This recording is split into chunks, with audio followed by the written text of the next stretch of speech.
Le sujet de cette vidéo que nous allons faire aujourd'hui, cette petite étude, c'est Yitzhak, notre patriarche Yitzhak. On parle toujours des Avot, les patriarches, Avraham, Yitzhak et Yaakov.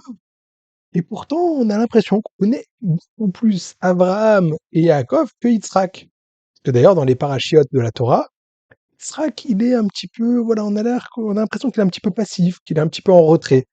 On aimerait connaître un peu plus Yitzhak, cette personnalité. Donc, nous allons essayer d'étudier à travers le parachat de Sarah. C'est juste un début parce que la semaine prochaine, on parlera beaucoup plus de Yitzhak et sa relation avec ses enfants, Yaakov et Esav, dans le parachat Toldos. Mais dans le parachat, déjà, il y a des faits très intéressants qui vont nous permettre de connaître un peu plus la personnalité d'Yitzhak. Bonjour à tous, bienvenue donc dans cette étude vidéo. Je vous invite déjà à vous inscrire, à vous abonner à cette chaîne pour avoir les futures vidéos, les futurs cours qu'on pourra proposer sur cette chaîne, comme ça vous les raterez pas.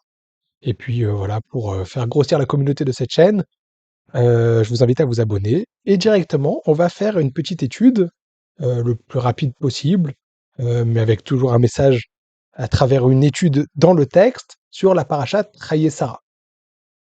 La parashat Sarah, il y a deux sujets majeurs. D'accord? Sarah, la vie de Sarah, c'est justement le premier sujet, c'est Sarah, le décès, la ptira de Sarah, avec Abraham qui va essayer de négocier avec Ephron et le peuple de Chet d'acheter une place dans le caveau des patriarches à Hebron, la Marat Marpella. C'est le premier sujet. Deuxième sujet, qui prend beaucoup de place dans la paracha, qui se répète et qui se répète dans tous les détails, c'est Eliezer. Alors Eliezer, c'est l'esclave d'Avram Avinu. Il part en dehors d'Israël. Alors c'est pas encore Israël, ça s'appelle Eretz Kenaan, la terre de Kenaan, mais qui sera plus tard dans l'histoire, ça sera la terre d'Israël. Il sort d'Israël pour aller à Haran chercher une épouse pour Yitzhak, ce sera Rivka.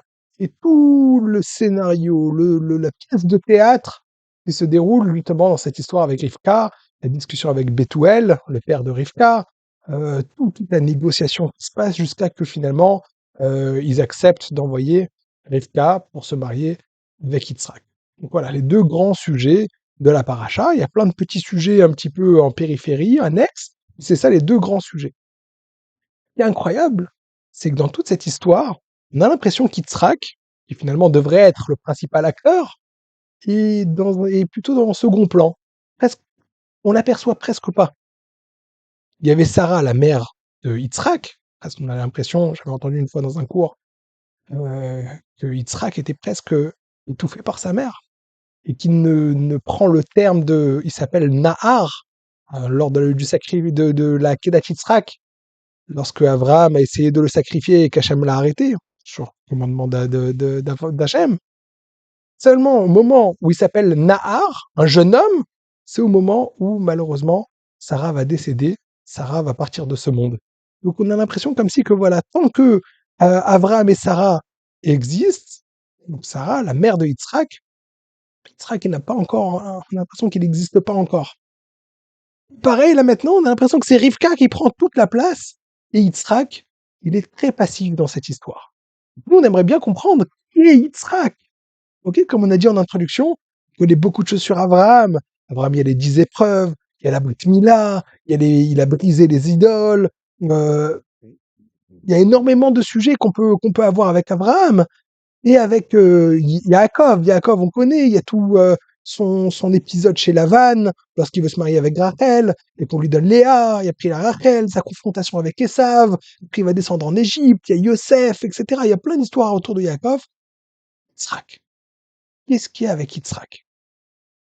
Alors c'est ça on aimerait bien comprendre. Alors pour ça, pour un petit peu rentrer dans la personnalité de Yitzhak, on va prendre quelques versets de la paracha, quelques psukim qui sont hyper intrigants, très étonnants. Alors, qu'est-ce que la Torah a voulu nous véhiculer comme message?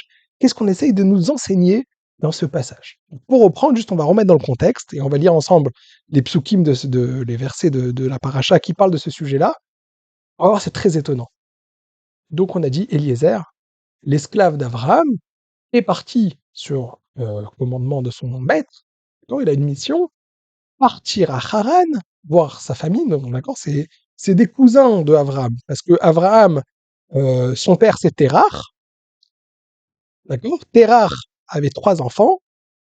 Le frère de Abraham, c'est Haran, qui est décédé, qui est de manière tragique dans la fournaise avec l'épisode de Nimrod.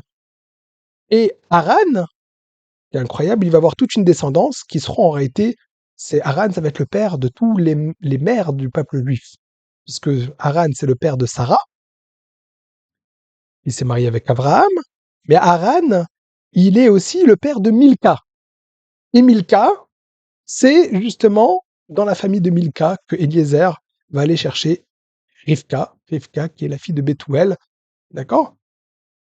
Donc c'est justement c'est dans la famille de Haran. Donc Abraham a demandé à Eliezer de partir chercher une fille dans cette famille.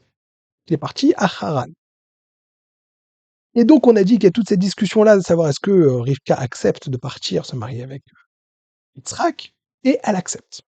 Ok. Donc maintenant, Rivka va devoir faire le chemin dans le désert jusqu'à Eretz Kenaan. Depuis Haran jusqu'à Eretz Kenaan, c'est un long chemin, d'accord, à dos de chameau, avec un parfait inconnu, Eliezer, l'esclave d'Abraham.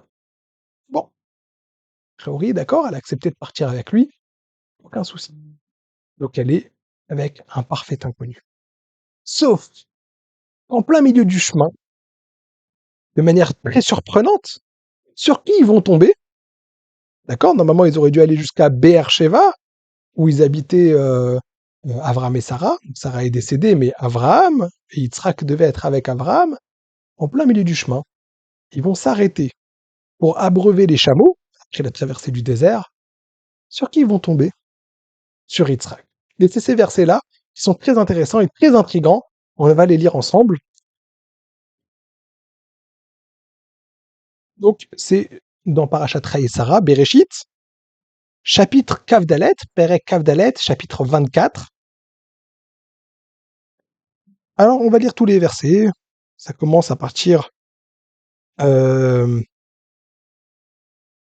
on va commencer par le verset 58, Pasuk Nunchet. Vaikriou les Rivka, Vaïumrou et Léa. Donc, ils ont appelé Rivka. Donc, c'est Bethuel, Bethuel et Lavan, le père et le frère de Rivka. Ils ont appelé Rivka et ils l'ont dit Atelchi Maïchazé, est-ce que tu es d'accord de partir avec cet homme, avec Eliezer? Ta mère est l'air. Et elle a répondu je veux aller, je veux me marier avec Yitzhak. Veishalchou et Rivka chotam vet menikta. Donc, c'est Lavan qui va envoyer sa sœur Rivka et sa nourrice. Vet Eved Avraham, vet Anashav. Et donc, c'est parti, le convoi se met en marche. Eliezer, Rivka et toute la compagnie qui va ensemble. Donc il y a la nourrice de Rivka, on ne sait pas pourquoi elle part avec elle, bon, c'est un sujet à part. Mais voilà, il y a toute une caravane. Vaïvarou et Rivka, Vaïmroula, ils bénissent Rivka et ils lui disent Achotenu, at, Aïe le Alfe Revava, Vaïrash, Zarek et Char Sonav. Ok, donc ils lui font une bénédiction et c'est parti. Atakom Rivka Venarotea, le convoi s'est mis en marche, Batir Kavna Alagmalim, ils sont montés sur les chameaux, Batelachna Achare Aish, elle est partie derrière l'homme, Vaikar Aeved et Rivka Vaïelach, l'esclave Eliezer a pris Rivka et ils sont partis. D'accord? Donc là, jusqu'à maintenant, aucun souci. Il y a Eliezer qui a pris Rivka et ils se sont mis en marche. Mais c'est là que les choses vont prendre une tournure surprenante. Verset 62, Pasuk Samerbet. Veitzrak da mibo be'er lachairoi. Yitzhak venait d'un endroit qui s'appelle Bo be'er lachairoi. C'est un puits. Vehu Yoshev be'eretz hanegev, alors que lui, d'habitude, il est installé où? Dans le sud d'Eretz Kenaan, dans Eretz Hanegev. D'accord? Donc à Beersheba. Donc là, Yitzhak n'est pas à l'endroit où il devrait se trouver. Il se trouve où? À Bo be'er lachairoi. Yitze Yitzhak la soir basadé. Yitzhak est parti pour parler dans le champ, l'ifnot Arev, alors que le soir approchait. Vaïssa Enav, il lève les yeux.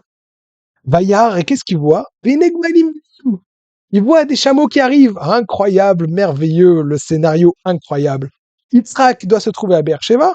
Il ne se trouve pas à Beersheba, il se trouve en plein milieu du désert, dans un puits, face à un puits qui s'appelle Beau Ber la Chairoi. Comme nous allons voir, on le connaît déjà, ce, ce puits, puisqu'en fait, c'est le puits avec Agar. Agar qui avait vu là-bas un ange qui lui avait dit qu'elle va voir Ishmaël. Il se trouve là, il lève les yeux, et qu'est-ce qu'il voit? Magnifique, une caravane qui arrive. Qui se trouve promise depuis toujours. Qui se trouve dans cette caravane? C'est Rivka. Incroyable! Quel coup de théâtre! Quel scénario incroyable! Il se trouve dans un endroit complètement improbable, au milieu du désert. Et qu'est-ce qu'il va rencontrer? Il va rencontrer... Mais là, il sait pas, il voit juste une caravane. Verset 64. Vatissa Rivka et Ténéa. Et Rivka lève les yeux. Vatéré et Yitzhak. Et elle a vu Yitzhak. Vatipol met à la gamale.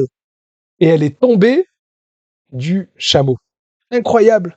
Donc on a Yitzhak qui se trouve à Bober la Chayroui, il voit une caravane, il lève les yeux. Et de l'autre côté, on a Rivka qui lève les yeux. Incroyable. Qu'est-ce qui se passe quand elle voit Yitzhak? Elle tombe du chameau. Pasuk Sameré, va Tomer el Eved, elle dit à l'esclave, Shalazé, qui est cet homme? Basadé Liktratenu, qui se trouve dans le champ à notre rencontre. Omer à Eved, l'esclave dit, où est Tony? C'est mon maître. Donc en gros, si c'est mon maître, c'est la personne avec qui tu vas te marier. Tika Khatsaïf Vatitkas, elle a pris une écharpe et elle s'est cachée. Bon, qu'est-ce qui s'est passé? Ok, ils se rencontrent dans un endroit complètement improbable. Et Yitzhak lève les yeux, Rivka lève les yeux, paf, la rencontre. En voyant Yitzhak, elle en tombe du chameau. Incroyable, les émotions. Elle est tombée du chameau. Elle demande à la personne qu'elle connaît, donc sa référence, Eliezer, qui est cet homme? Eliezer lui dit, bah, c'est justement, ça va être ton mari. Quand elle entend ça, elle se cache. Très étonnant. D'abord, comment ça se fait qu'ils se sont rencontrés à cet endroit? Deuxièmement, qu'est-ce qui se passe, Rivka? De deux choses l'une.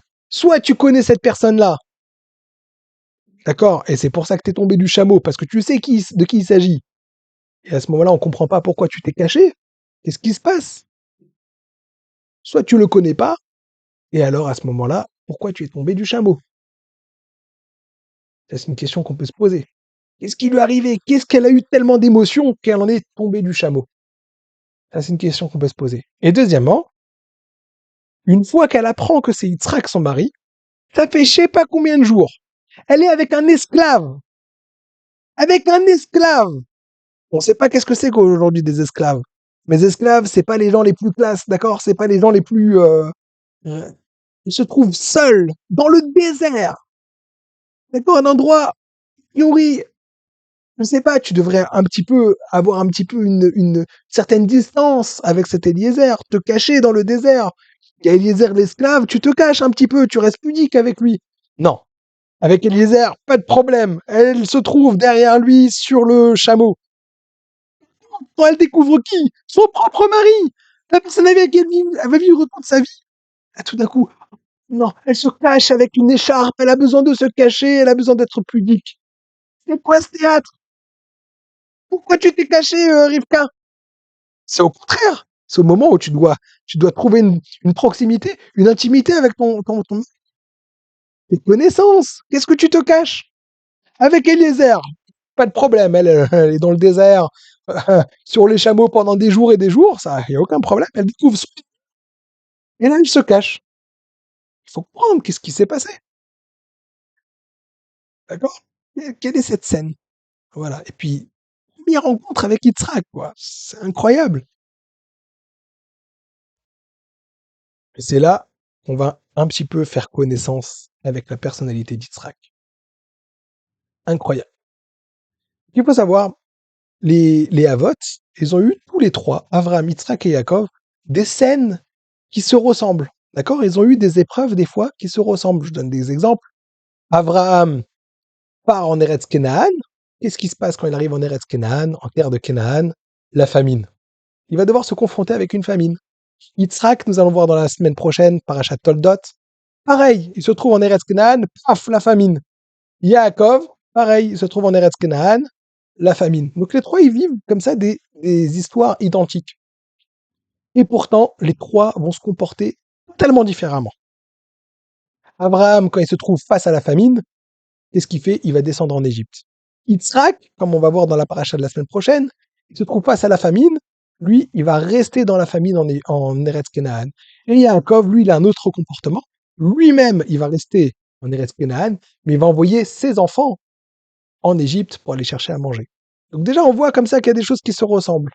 Il y a aussi, bon, pas Abraham, mais Yitzhak et Yaakov, tous les deux, il y a la recherche d'une femme, il y a des choses qui vont se ressembler.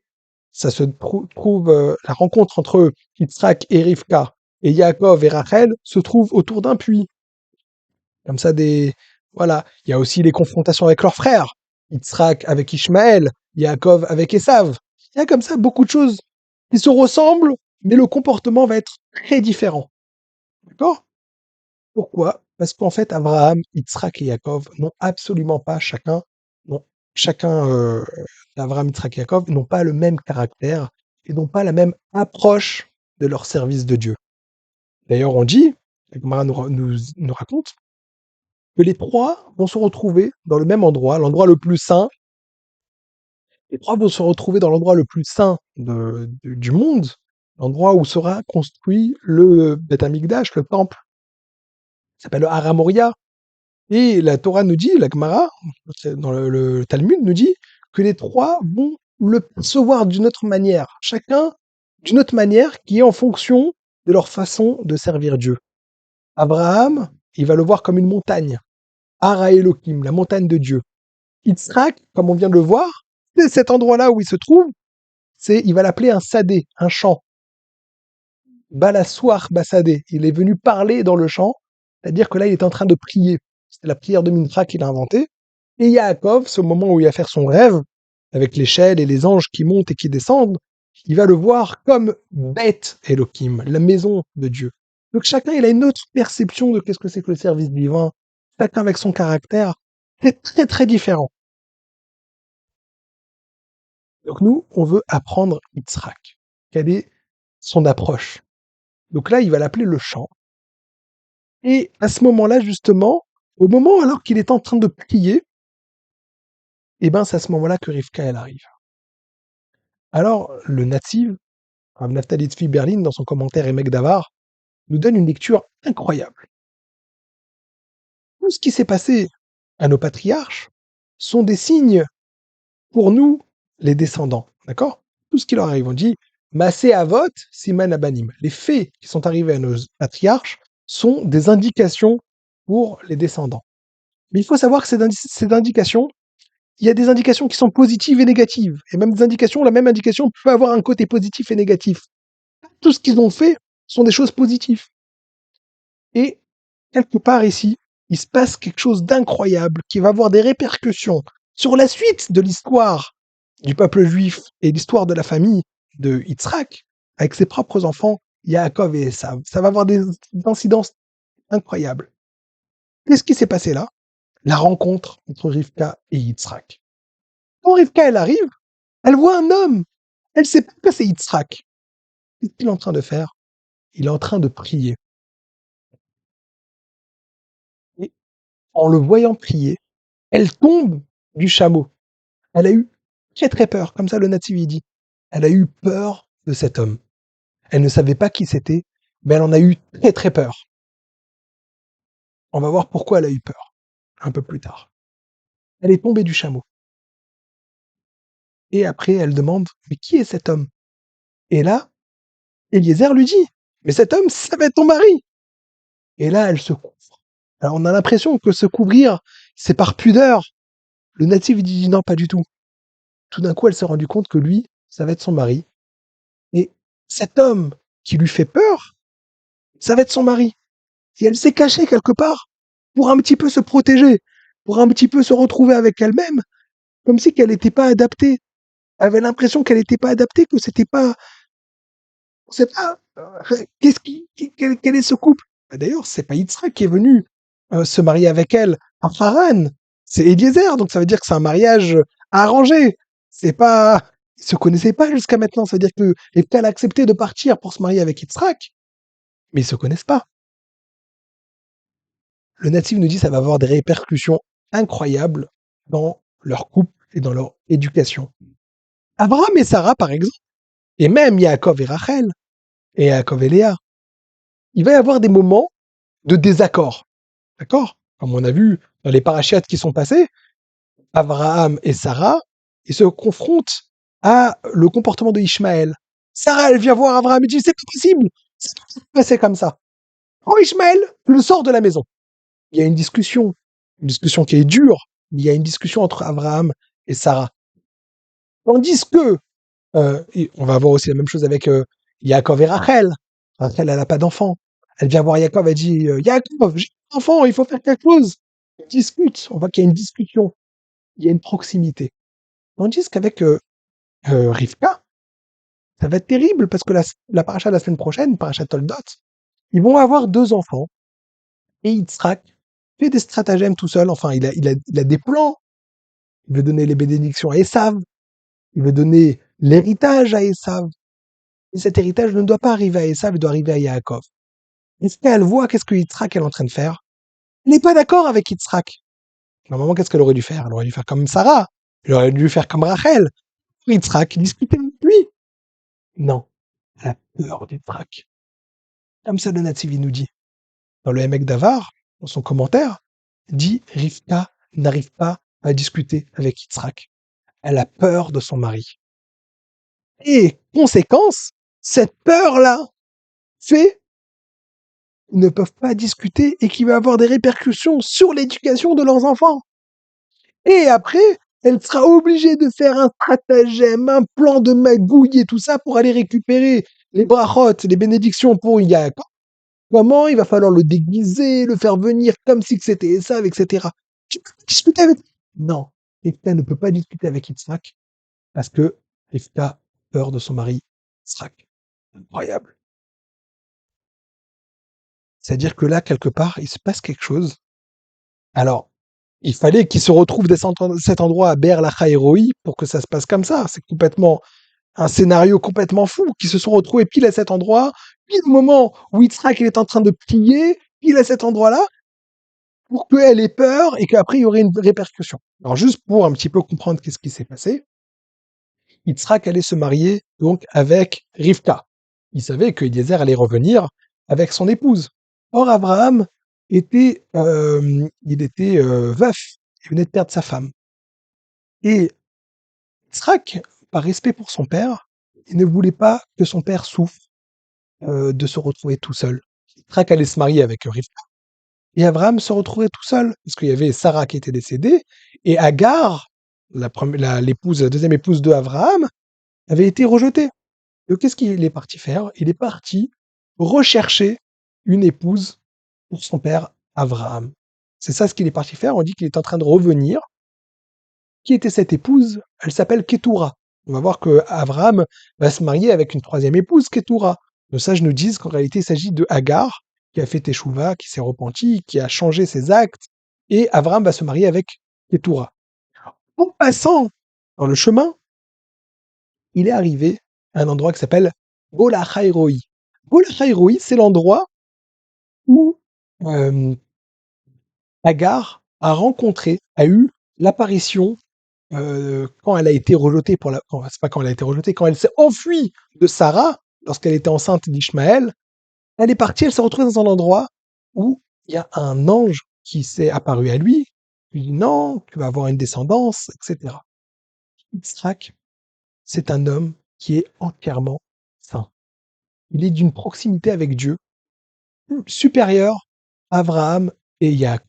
D'accord. C'est celui qui est entièrement saint. Il est monté sur l'autel. Abraham a voulu le sacrifier pour Dieu. Donc il est monté sur l'autel. On dit que c'est pour ça qu'il ne pouvait pas sortir de la terre de Canaan, pouvait pas sortir d'Eretz Israël. Il devait rester dans un endroit absolument saint. La terre d'Eretz Israël, la terre de Canaan, c'est l'endroit le plus saint, le plus sanctifié du monde entier. Yitzhak, comme on va le voir après dans la paracha de la semaine prochaine, il est très proche de Dieu. Et chaque fois qu'il y a des étincelles divines, chaque fois qu'il y a comme ça euh, un élan de spiritualité, il a besoin d'aller s'attacher. Il est passé à côté de l'endroit où il y a eu l'apparition du malach, il y a eu l'apparition de l'ange. Non, il a besoin de chercher la spiritualité. Il ne peut pas passer à côté. Et il est là, dans une transe spirituelle. Comme ça, le Midrash nous dit, il était complètement paralysé, en train de parler avec Dieu, comme ça, avec les bras ouverts. Il était presque, on avait l'impression qu'il n'était pas de ce monde, dans une spiritualité folle. Parfois, quand on est trop dans la spiritualité, on en oublie un petit peu les gens qui se trouvent autour. On est un petit peu déconnecté avec le monde matériel. Et ça a des conséquences que, bah, finalement, il y a des difficultés dans l'échange avec les gens autour de nous. Il faut réussir à trouver un bon équilibre entre chercher, prospecter la spiritualité et être en contact avec les gens autour de nous. On voit qu'il y a une autre personne dans la Torah, c'est Moshe Rabbeinu, notre maître Moshe Rabbeinu, le plus grand prophète. Lui aussi, il était extrêmement proche. On dit qu'il n'y a pas eu un prophète aussi proche de Dieu que lui. D'un autre côté, qu'est-ce qu'il était? Il était Harel Sfataïm. Il était circoncis des lèvres. Il n'arrivait pas à parler. Il a du mal à communiquer. Il a du mal à exprimer ce message. Donc il est très proche de Dieu, mais finalement, ce message-là, proche de Dieu, il faut réussir à le communiquer. Yitzhak, il est tellement saint que Rivka, elle a eu peur. Mais peut-être que moi, je suis pas adapté à cette personne qui est extrêmement sainte. Peut-être que moi, je ne suis pas prête à être la femme de cette personne qui est si grand. Et donc, elle a eu peur et elle s'est cachée. Mais la conséquence, c'est qu'ils n'ont pas réussi à communiquer. Et on va voir dans la paracha la semaine prochaine qu'il va y avoir des conséquences, justement par le fait que, ben, avec Yaakov et Esav, d'ailleurs, on verra ça la semaine prochaine, avec le commentaire de Rav Shimshon Raphaël Hirsch, qui accuse justement Yitzhak de ne pas avoir réussi à adapter l'éducation à la personnalité de chacun, de Yaakov et Esav. Non, Yitzhak, lui, il est tellement proche de Dieu, que pour lui, le message, il est universel, il est unique, parce que tout est clair pour lui. Non, il faut réussir à adapter ce message-là à chaque personne, à l'entourage, à voir justement ce qui nous entoure. Donc, qu'est-ce qu'on apprend de ce message-là? Ce qui est incroyable, d'abord, que on apprend des choses positives, mais aussi peut-être des choses négatives de nos ancêtres, de nos patriarches. D'accord? Maaseh Avot, Siman Abanim, c'est des deux, euh, dans les deux sens. D'ailleurs, il y a des choses, même avec Yaakov, il y a des choses qu'on accuse Yaakov. La Torah accuse Yaakov certaines choses. C'est écrit dans la Halacha, dans le Shulchan Aruch. Il y a certaines choses qui sont, qui sont accusées, que Yaakov est accusé dessus. Comme par exemple, qu'il a euh, destitué Réhouven comme étant le Béchor, l'aîné de de toutes les tribus du peuple juif, et qu'il a transféré ça à Yosef. C'est écrit dans la Halacha. De là, on voit qu'il faut surtout pas faire comme ça, parce que ça apporte des conséquences catastrophiques avec la jalousie et la haine qu'il y a eu entre les frères. Donc on voit qu'on apprend des choses positives, mais aussi des fois des choses négatives. On apprend aussi des choses que parfois, peut-être, il y a besoin pour le peuple juif d'être extrêmement proche de Dieu. Ça va être le cas de Moshe Rabbeinu. Il avait besoin pour l'histoire du peuple juif, pour la construction du peuple juif, une personne qui était extrêmement proche de Dieu. C'est comme ça qu'on a réussi à recevoir la Torah. Il fallait quelqu'un qui soit extrêmement proche de Dieu, qui peut justement amener la Torah au monde. Yitzhak aussi, dans la construction du peuple juif, il fallait cette étape-là d'une personne extrêmement sainte. On verra ça la semaine prochaine. Comment ça se fait qu'il y avait besoin de cette personne? Qu'est-ce qu'il a apporté avec justement ce côté extrêmement saint? Conséquences parfois, ce côté très positif, il peut y avoir aussi des conséquences négatives. C'est le manque de communication, le manque de compréhension, le manque d'échange avec avec l'entourage, avec justement le côté des gens qui ne sont pas aussi proches de Dieu. Voilà, c'est ça ce qu'on peut peut-être apprendre de ce passage-là. Et c'est incroyable, le commentaire du natif de Rav Nathalie Tzvi Berlin, je vous conseille de le regarder dans les mots, dans le Sefer Emek Davar sur la Torah, sur ces versets-là, où il dit justement, voilà, que Rivka, elle a eu extrêmement peur de Yitzhak et les conséquences qu'il y aura justement avec la paracha la semaine prochaine, avec Yaakov et Esav. Merci d'avoir suivi cette vidéo. N'hésitez pas à signifier que vous avez aimé cette vidéo en likant, en mettant un pouce sur cette vidéo. Je vous invite à suivre les prochaines vidéos ou alors regarder les autres vidéos qui sont déjà passées. Merci d'avoir suivi cette étude et à très bientôt. Shabbat Shalom.